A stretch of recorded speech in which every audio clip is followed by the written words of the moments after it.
I know in the past you've talked about how important home court taking care of home court can be.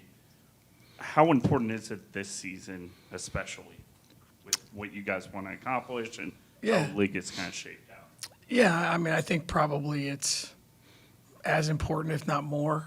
The league is extremely balanced, I think, and you've already seen some teams lose some home games that impact the schedule. So it doesn't, you lose a home game or two, it doesn't change everything, but it certainly impacts a lot of things, and especially for us this Saturday since we haven't seen Baylor yet. We get them at home, and then we have to go there. So I think, it goes back to the whole get sweeps and don't get swept theory that we use, and certainly that's a big piece of it starting tomorrow.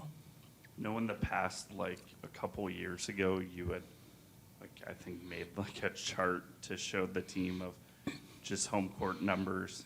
How much have you talked to them about protecting the home court, and have you done anything against like that? No, we haven't done anything specific like that. We've talked about it a little bit, not at length, but I think that maybe for this team, it's probably been more, not so much the home court and relative to the standings. It's just the idea of there's fewer opportunities to play here as the season goes on. So it's probably been more in that vein, with the fan base and we haven't had last Saturday. I thought we had a phenomenal crowd. We haven't had either Saturday home games that the weather cooperated or they conflicted with the men, and this is one of those situations where it's for the true Cyclone basketball fan, it's going to be a great day you're going to get a chance to see two games and hopefully contribute to the local economy in between. And but I think this one's a little more unique probably than the others. What is it this season that's led to the success here in this building? Because it seems like your best games have been here.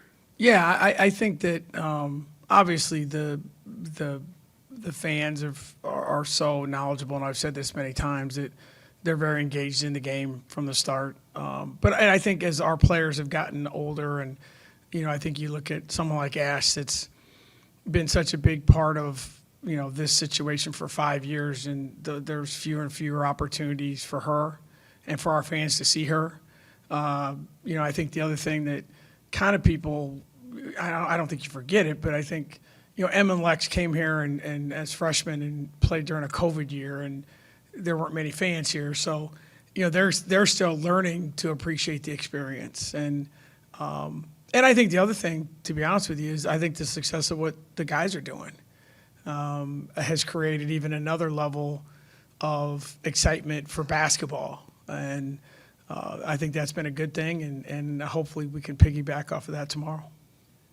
Throughout Ashley's career, there have been a few times where she's been in foul trouble, but how critical was the extent and the timing of it at Kansas State against a team that probably not only wanted to be better than 2 and 7 at that point, but probably maybe they felt should have been better?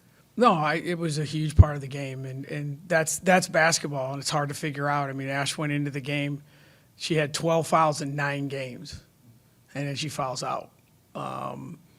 And I think for someone like her, that's we've worked really hard to avoid that, because she does not handle sitting on the bench well.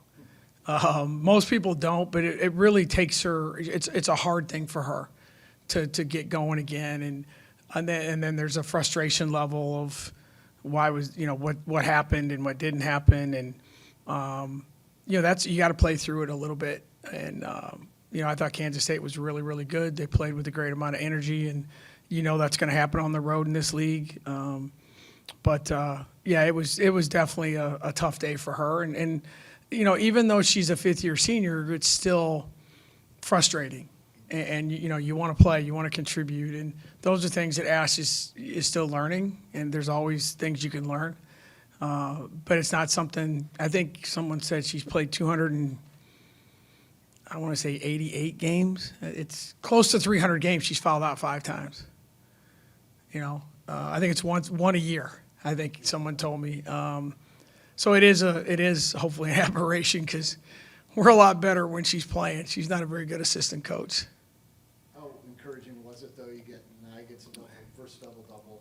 A lot of players put you in a position to still have a chance, much like you did at Oklahoma after, obviously, the major Right. adversity it did in that game. No, I thought Nye was, you're always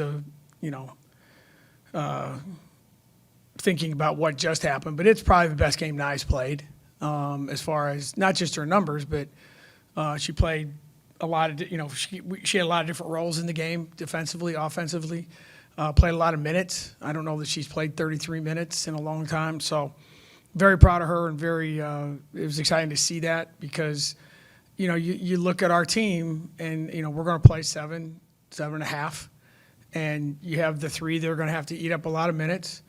Then you have Danae's role is growing, and then you have Mo and Nye that have to kind of navigate the game plan, and then you hope that Maggie can give you something.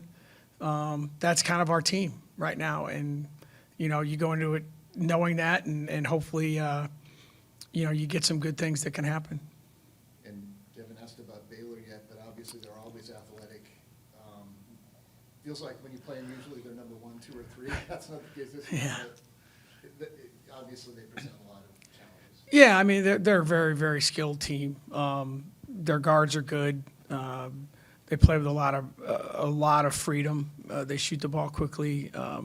They're not the tallest team, but they're very physical. They're going to attack us. They're going to play fast. And I said this earlier to I think the people that were doing the TV game. They seem to really embrace and are excited about the big stage. That's kind of a Baylor thing. I think Kim started it, and now Nikki's continuing it. And obviously, when they came in here last year, they just pounded us, and we had no chance, no answer for it. So, we need to embrace that. I thought we did last Saturday a little bit better in a big game, and we did it with KU. And certainly, we're going to have to play that way tomorrow. Take care of the ball a lot better than we did on Wednesday, and defensively be a little bit more locked into the things that we talk about in practice. So hopefully we'll be a little bit better tomorrow. We're going to need to be. How much do you, I know it's still, not even March, but still you're always kind of planning ahead, kind of working ahead, but how much do you think about just or put the I guess the mindset in that like we're playing towards hosting those first 2 games with the amount of success you have at home and just what the home court advantage has meant? No, I think that's in the back of your mind. I'm not going to lie to you. I would have thought about it a lot more before Steph got hurt. That was something that we definitely thought about. I think you still do, but I think if you look at the landscape of the women's game, and I don't know that parity is the right word, top to bottom, but I think you look at teams that are ranked and everyone's beating each other. I think the top teams are kind of separating themselves again. But when you're talking about those top 16 seeds, there's teams 8 to 30 that if someone gets hot can get in there. So yeah, it's a possibility for sure, and it's fun to still have that chance. It's a big part of the women's game, and certainly it's a big part for us. It was a great thing last year, but I think we're a long way from that. But it's certainly in the realm of possibility. So let's go play for it.